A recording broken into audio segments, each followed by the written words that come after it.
అయ్యగారికి ఇచ్చింది రంగరాజన్ గారు. నమస్తే, రంగరాజన్ మాట్లాడుతున్నాను సార్. నమస్తే స్వామి, బాగున్నారు స్వామి? బాగున్నాను స్వామి. వ్యక్తి స్వామి, నాకు విషయమే తెలియదు స్వామి. తెలిసేసరికి రాఘవన్న రామకృష్ణ చాలా భయంకరమైనటువంటి ఒక ఘట్టం అండి. లాస్ట్ మొన్న ఫ్రైడే కంటే ముందు ఫ్రైడే జరిగింది, 7th February నాడు. And some 27 people entered my private room, and then they were saying that they are followers of Ramarajyam, and they wanted me to work for Ramarajyam. And what is that? ఏం కావాలి అంటే మాకు సైన్యం తయారు చేసుకోవాలి, రామరాజ్య సైన్యము. దానికి కావాల్సిన వనరులు ఏర్పాటు చేసుకోవాలి.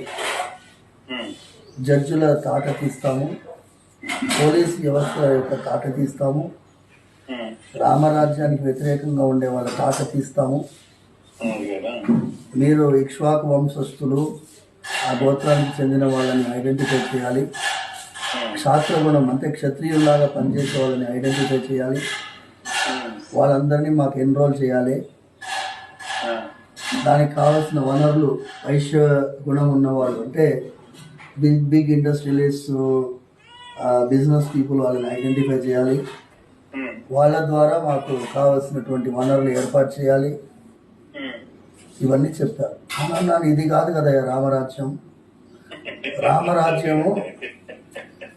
రామరాజ్యం అనేది రాజ్యాంగంలో ఆల్రెడీ ఉన్నది.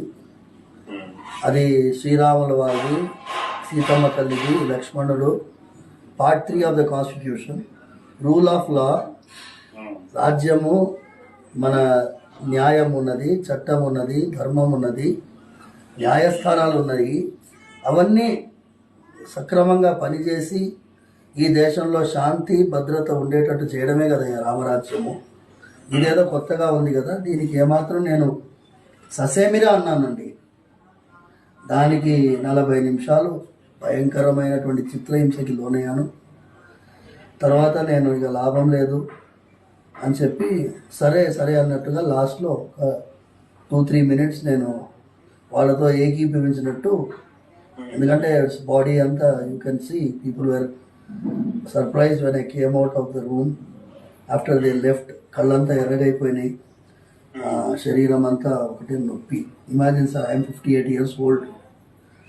మన ఫ్యామిలీస్కి ఎంత దగ్గర సంబంధం. మీ నాన్నగారు అంటే మా నాన్నగారికి చాలా ప్రాణం. మీరు ఇది మనకి ఒక పెద్ద పరీక్ష.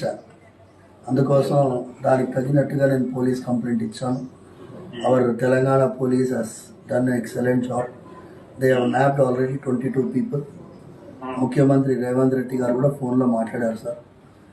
It's all of you are having so much of affection. మీరు ఫోన్ చేయడమే నాకు 1000 ఏనుగుల బలంలా ఉంది.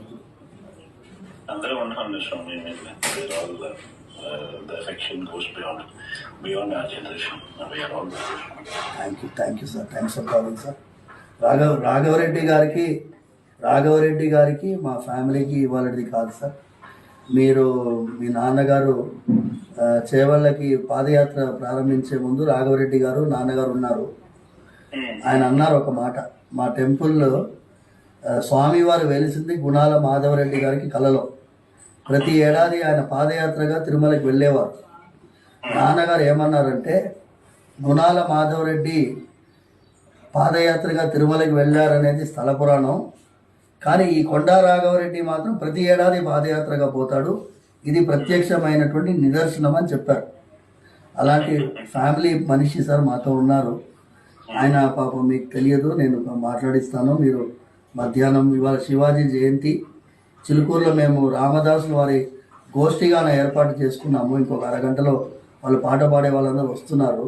అందుకోసం మీతో ఈ టైంలో మాట్లాడాలని చెప్పాను. ఫోన్ చేయడం నాకు పెద్ద బలంగా ఉంది. Thank you.